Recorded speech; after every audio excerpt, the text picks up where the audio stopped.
Nella direzione della responsabilità, della preoccupazione, di non abbassare la guardia. Sappiamo che la vera sfida sarà la riapertura delle scuole e la competenza non è regionale, voglio ricordarlo, quindi noi abbiamo gestito parte dei test ai docenti nel momento in cui i medici di base non volevano farli i docenti loro mutuati.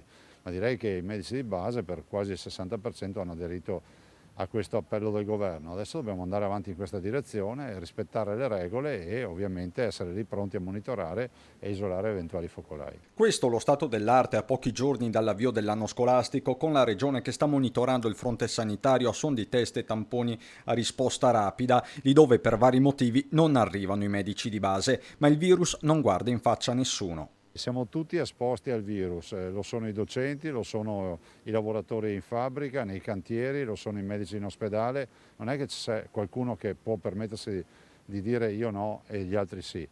E poi le ricordo che il personale della scuola, i docenti, i programmi e tutto è a competenza nazionale perché finché non avremo l'autonomia noi qui non tocchiamo palla. E la palla Zai ha intenzione di passarla già lunedì al presidente della Repubblica Mattarella, ospite a Vo proprio per il via ufficiale alle scuole. Lunedì intanto non ho ben capito se dovrò intervenire, se intervengo parlerò dei temi che sono interessati e diciamo che sono di interesse ai veneti, per cui al momento deciderò di cosa parlare. Di certo l'autonomia è sempre nei nostri pensieri, ma lo è anche nei pensieri del Presidente Mattarella, visto e considerato che anche all'ultimo incontro al Quirinale ha dichiarato, diciamo, ha avuto belle parole rispetto all'autonomia e al progetto dell'autonomia. Covid, scuola e autonomia, temi solo all'apparenza slegati nel giorno in cui si festeggiano i 90 anni di Liliana Segre, con lo stesso Zaia in una nota a garantire che la lotta contro ogni negazionismo continuerà a essere più forte che mai, lotta prima di tutto culturale che deve partire proprio dai banchi di scuola.